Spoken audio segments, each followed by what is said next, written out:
Not only is the calendar turned to September, but the money is also flowing here on the first of the month. How about Russell Wilson and the Denver Broncos coming to an agreement on a 5-year deal that's going to pay Russell Wilson $245 million, $165 million guaranteed as Russ gets his money now that the new ownership is in place in the Rocky Mountains?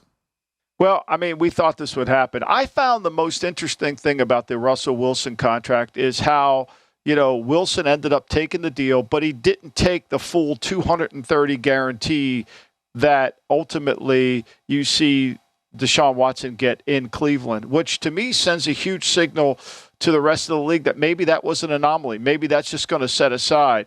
Russell had 2 years left on the deal, as they extended it out. We knew this was going to happen. I mean, we've been talking about it on the GM Shuffle for months, right? We knew this was going to be the first thing they did. So, it makes sense for Denver. They're fully vested. The owner spent the money to get this done, but there's going to be ripples effect as we go forward. Lamar Jackson and other quarterbacks, Justin Herbert, anybody else who's up for a new deal because of this guarantee.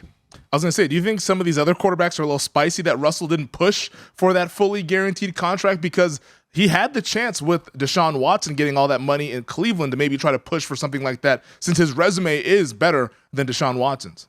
No doubt. But I think ultimately, I don't know. We got to see how the deal breaks down, right? Yeah. And so he had 2 years left on the deal.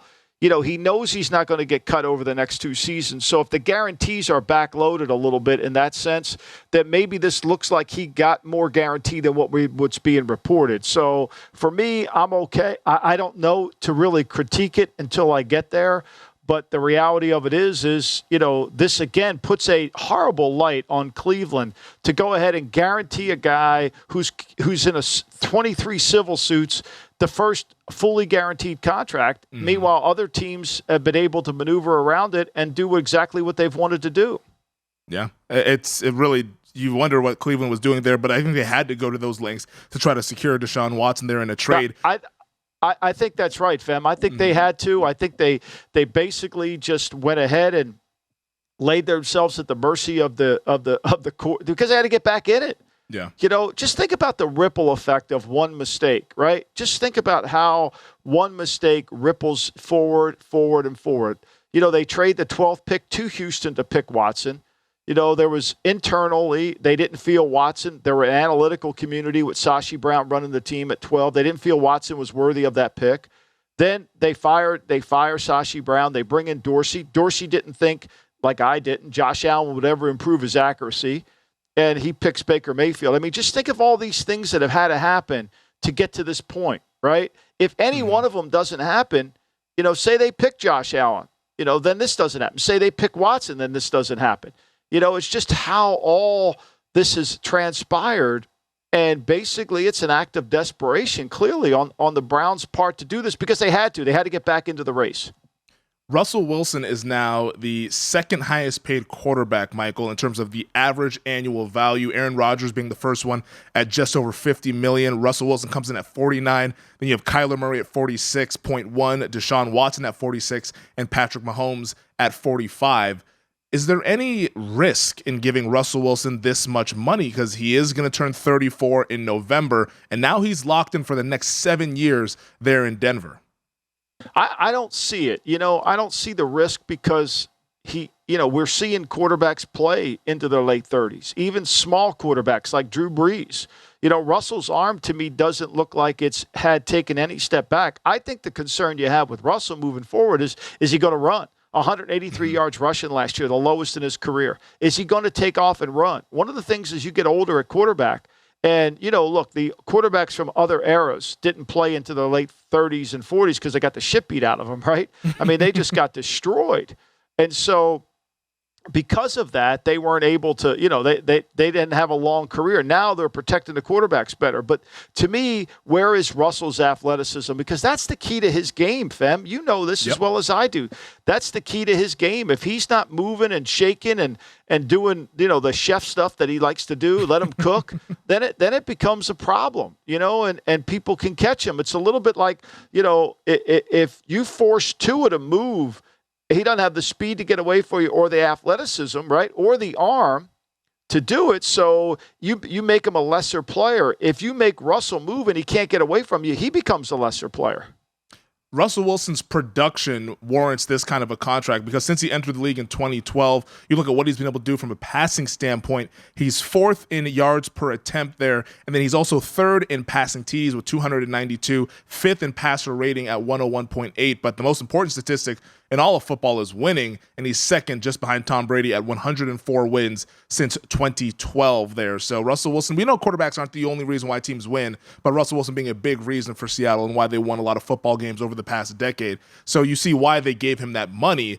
Now, with that said, Michael, does Russell Wilson taking less of a guarantee now hurt one Lamar Jackson, who is looking for a fully guaranteed contract from the Baltimore Ravens? Well, I mean, here's where I think the rubber meets the road. Darren Waller we've just seen it in the all the articles that he changed agent. Drew Rosenhaus tweeted out that he's his new agent. Mm-hmm. There is always the moment before the opening of the season where contracts can get done and reality sets in. The Raiders have been trying to get Waller's contract done. They had a tough time with the prior agent of understanding the years that are built into the contract, right? Yeah. And so because he had years built into the contract, plus he had a franchise tag at the end of that contract that essentially you could use, that money isn't like just vanished. It's there. They could exercise or he could retire. Two things. Well, it's the same thing with Russell Wilson. So Lamar's camp will argue, well, he had years left on his deal, right? And so therefore, because he had years left on his deal, he had to take lesser deal. I don't see that. I think Lamar, as we get close to the season, close to that point, he's got to be really careful that he doesn't all of a sudden become penny wise and dollar foolish. Like, yes, it's one thing to want the 230, but the other thing is to take what you can get at this moment. Why would you not? You don't want to go play another year without it. So I think that the essence of the deal has to happen now. It should happen over the weekend. If this was a normal situation with an agent and a club, you would just lock yourself in a room for 24 hours and get it done. I don't know how that's going to work with Russell and with Lamar and his mom. But to me, I think the sense of urgency is right now. And I think Lamar's got to be realistic and say, okay, what's the best deal I'm going to get right now? And I think I got to take it. I don't want to risk going out there and playing without it. I find it interesting. Randy Mueller, who was a former general manager, 2000 NFL Executive of the Year, and he was talking on Twitter just this morning here, and I thought it was an interesting take, saying that he thinks that Lamar, because of his age being much younger than Russell Wilson, Lamar Jackson right now 25 years old versus Russell Wilson, who's 33, turning 34 in November, that maybe Lamar can use his age as a way to get that fully guaranteed contract because Russell probably getting the last bite at the apple with this big deal that he's getting from the Broncos. Do you think that age could factor into things for Lamar Jackson in a positive manner? Well, I think it does in a different way. Like, I think if I'm Lamar's agent, let's do a 4-year deal. Let's do a 4-year deal. Let's do a 4-year deal and hit the market again. Let's hit the market again.